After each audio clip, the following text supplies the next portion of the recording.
Thank you, ELTjam, for inviting me. I was asked to talk about the human part of the equation in a learner experience.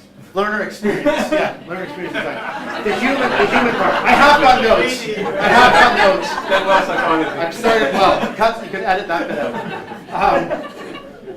And for this, I think I want to talk about interaction. That's something I've been quite interested in recently, and stuff I've been developing and beginning to talk about. And as language teachers, and ed tech, there are two kinds of interaction that get talked about. One is machine to human interaction and human to machine interaction. So interactive software, interactive activities, interactive whiteboard, interactive games. There's a presumption there that that is the student interacting with the machine, or by the class, the teacher interacting with the machine. The other kind of interaction is human to human interaction, which we all know as well. And I think that ELT EdTech has been getting rather obsessed over the former and losing sight of the latter. And it's becoming, I think, it's going to become a problem as more of our EdTech is getting better and better developed. But if it's focusing more on machine-human interaction and less on human-human interaction, I think we're missing out on stuff. And what I wanted to talk about were two different fields and how they are approaching, through technology, or with technology, human-human interaction, human-machine interaction.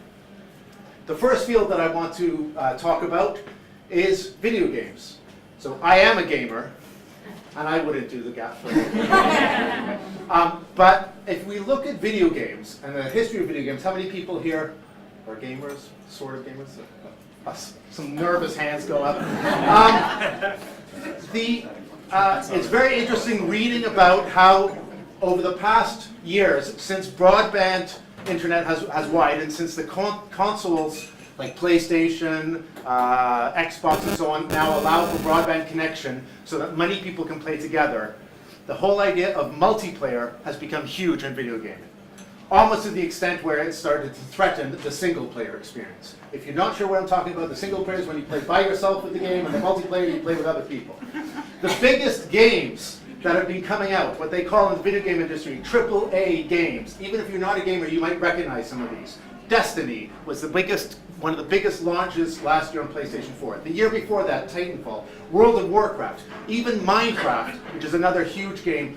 All of those have a very big human-to-human interaction part, either through multiplayer or people videoing and watching other people making videos of them doing it. If you have kids, I'm sure you have caught them watching videos of other kids playing games or doing Minecraft. In fact, some of these games are purely multiplayer. They've gotten rid of the single-player experience, and it's only meant to be played with other people.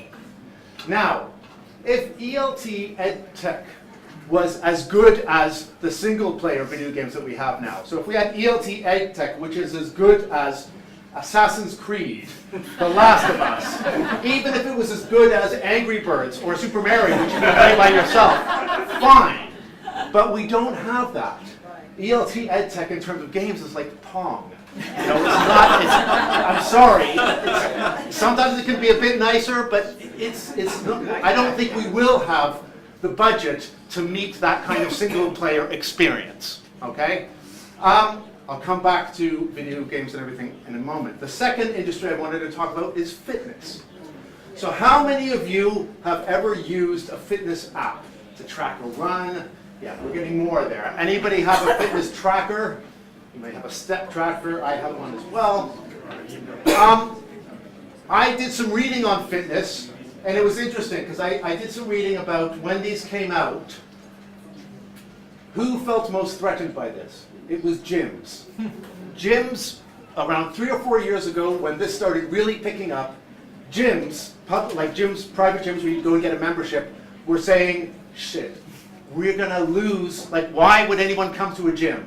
Because they can now have the coach in their ears, they go jogging, it will train them, the Couch to 5K program will get you training. You can do a Pilates class with videos that you watch by yourself in your living room in your own time, and so on. So they were all expecting that this technology would kill gyms. But 2015, The Guardian reported that gym membership in the UK is up by 44%.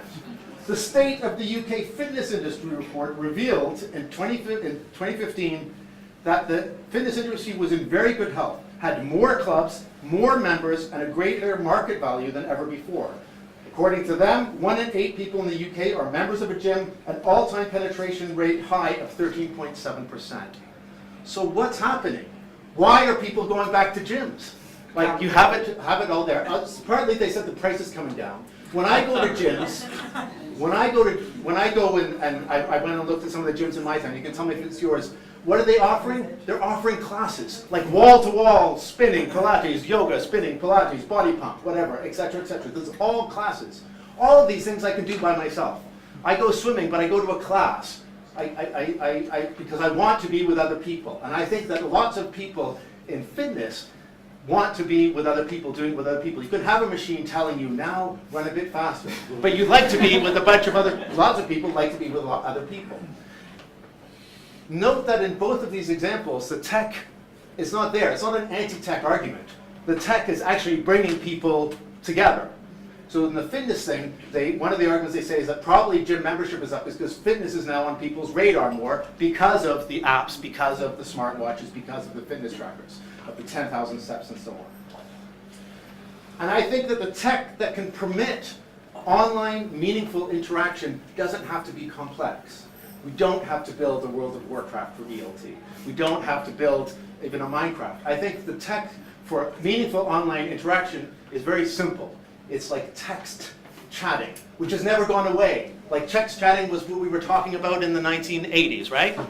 Text chat, WhatsApp is like one of the top things for communicating for people. It's voice-to-voice chat as well. Both of these things exist. We don't have to kind of invent them. It's interesting to compare. I've been watching ELTjam, and I've been watching the buzz that they got out of 2 apps that they did. The first one was Flavoco, which was a vocabulary trainer app, which was a machine-human interaction. So you learned your words, and you leveled up and through that. And then the second one was Ask Me English, which was just a couple of months ago, right? Couple weeks. Couple of weeks ago. Ask Me English, Amy. Flavoco was machine to human to machine interaction. Ask Me Amy was human to human interaction. They called it a bot, but it was, at the beginning, they were doing it, right? And it's the one that Nick said was the best, bar none, thing that he had made, right? So that's already telling me something. That's using technology that was already there. It's human interaction. I'm glad it's not a bot, actually, because after what happened to Microsoft, Microsoft created an AI bot that started spouting racist stuff. So I worry that if you're asking Amy, Ask Me English, will translate and get loads of people swearing if you made it into an artificial intelligence thing, pulling things from the net. But it's interesting that that one featured interaction with a person. And even if it had been a bot, it was more the illusion of a person. But I think people all thought realized it was a person. So to bring it to a close, I think when talking about interaction, I'm making a call for more of the human-to-human interaction via tech and less of the machine-human interaction. I think that we should stop focusing so much and pouring so much of our resources into things that students have to do by themselves, without a teacher, without classmates, without other people. We all know that they don't do homework. So, I mean, we're pushing them into like, they don't do homework. Let's give them better homework. But it's not necessarily working. We're focusing loads of energy in LMSs, in online automated marking, in recording yourself and uploading it for assessment, in online videos that you watch at home by yourself. These all have their advantages in their place, but we're doing that at the expense of them being able to communicate with each other. I think we should start focusing on material and tools and building into a user design that enable good classroom use. Maybe we'll have a knock-on effect from language learning coming into tech and suddenly pouring people back into classrooms again. Maybe we'll reach what happened to the fitness industry. That allows students and teachers to communicate with each other and that facilitate meaningful interaction. And I'm done. Thanks very much.